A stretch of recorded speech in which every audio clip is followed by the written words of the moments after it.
The galaxy had always been something I looked up to, literally and figuratively. As a repair technician on the orbital ring of Terra 9, I spent most of my life fixing broken machines and dreaming about the stars. I never thought I'd be called before the Galactic Elders, the most ancient and powerful beings in known space. Yet one cycle, an encrypted message arrived on my datapad. Human Eli Draven, you are summoned to the Grand Hall of the Elders for recognition of service rendered to the Galactic Union. Recognition.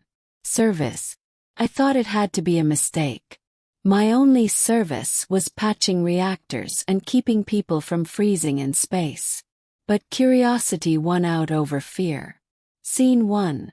The Summoning. When I arrived on Eldra Prime, the capital world, I was greeted by beings that shimmered like liquid silver, others whose skin refracted light like diamonds. The air itself seemed alive with energy. I was escorted to the Grand Hall, a cathedral of stars. The ceiling was open to the void, protected by a transparent shield that showed the rotation of galaxies like living murals. At the center, 12 colossal thrones circled a golden platform. The Galactic Elders sat there, creatures so ancient their languages predated history. Their eyes glowed with knowledge and time itself. Eli Draven of Terra 9, the central elder spoke, its voice both male and female, echoing in my mind. You repaired the quantum beacon at Sector Thal 47. Because of you, millions of lives were saved from collapse. We honor you. I stood frozen as the chamber filled with a warm pulse of energy. A halo of blue light wrapped around me, and the elders extended what could only be described as blessings. Energy sigils burned gently into my skin. You are now a friend of the elders, the voice continued. Your name will echo in our halls forever. I bowed awkwardly. I thank you. They smiled, or at least I thought they did. When the ceremony ended, attendants led me to a ship bound for home. I didn't realize then that honor in the galaxy came with attention, and sometimes attention wasn't a blessing. Into the first knock. A week after my return, my quiet quarters on Terra 9 were disturbed by a sharp knock. I opened the door, expecting a delivery droid. Instead, standing there was a tall woman with golden skin and hair that shimmered like nebula dust. You are Eli Draven, she said. Her voice vibrated the air around her. Ah, yes. She stepped closer. I am Lysera, daughter of Elder Valen. You were honored by my father. That means you are now part of our family. By galactic tradition. Family, I stammered. I think there's been some kind of. But she was already inside, examining my tools and humming softly as though she owned the place. I have decided, she said. You will accompany me to the star gardens of Vale. It will please my father.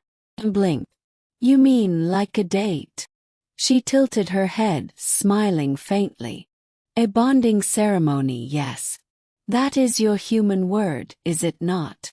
Before I could object, her eyes glowed, and a transport sphere appeared in my living room. Only quick thinking, and the panic button on my wristband, kept her from teleporting me off-world. When security arrived, she vanished in a flash of golden light, leaving behind the faint scent of ozone and cosmic perfume. Scene 3.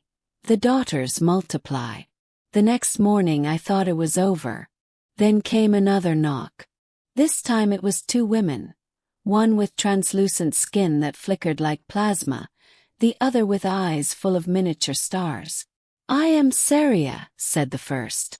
And I am Valeth, said the second. Both bowed. We are the daughters of Elder Trell. Groaned. Not again. Apparently, in their cultures, being honored by the elders made me eligible, spiritually, politically, romantically.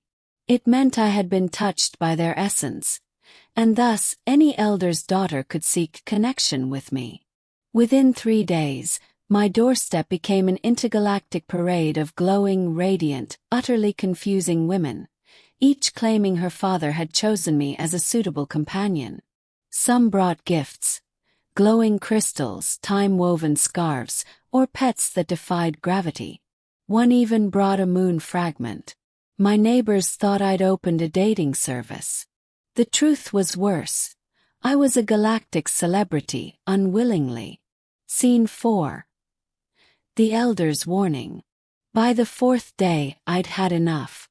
I sent a message to the Galactic Council, demanding an explanation. Hours later, a hologram flickered to life in my living room. Elder Valen himself appeared, his form massive and radiant. "You seem troubled, Eli Draven." "Troubled?" shouted. "Your daughters and your friends' daughters keep showing up at my door. They talk about ceremonies, bonding, gifts. What is this?" The elder's eyes glimmered. "Ah, the honor of invitation. It seems the ancient rite has reawakened. I didn't invite anyone." He chuckled softly, a sound like rolling thunder. "When the elders honor a mortal, their daughters seek the honored one's company to strengthen the lineage's favor. It is tradition. Well, tell them to stop. I'm human, not some interstellar breeding project." The elder paused. "If you reject them publicly, it will dishonor the council. So what am I supposed to do?" He considered. "You must choose one daughter to accept for a single night of companionship. That will satisfy the rite. Afterward, the others will withdraw." Decide. "Great. A cosmic dating ultimatum." Scene 5. The choice. That night, the sky over Terra 9 lit up with dozens of ships. The daughters had returned, each radiant, each hopeful. I stood outside my small home, staring at a crowd of celestial beauty. I raised my hand.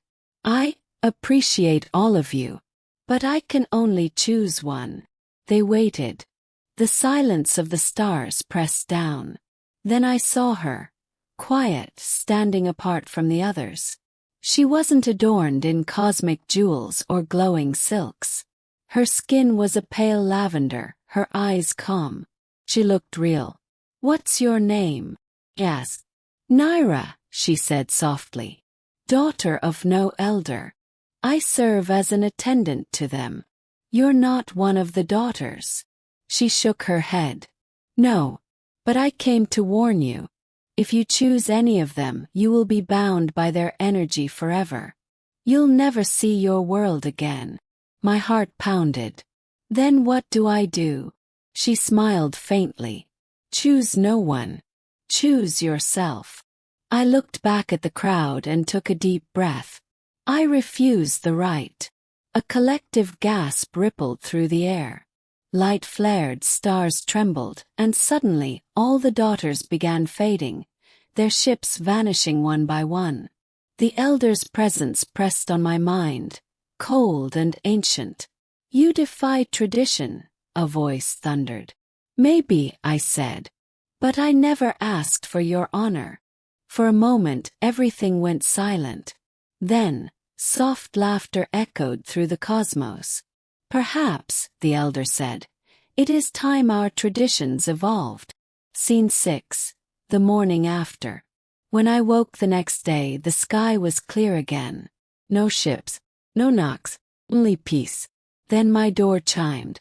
Cautiously I opened it, and there stood Naira, holding a small metal case. "I thought you might need this," she said. Inside was a single crystal, glowing faintly blue. "A gift from the elders," she explained. "A sign of true honor, earned, not inherited." Smiled. "Does this mean no more cosmic matchmaking?" She laughed. "For now. But you may still get visitors. Not daughters this time. Perhaps friends." And with that, she turned and walked away, vanishing into the dawn light of Terra 9. I looked at the crystal, feeling its warmth pulse through my hand.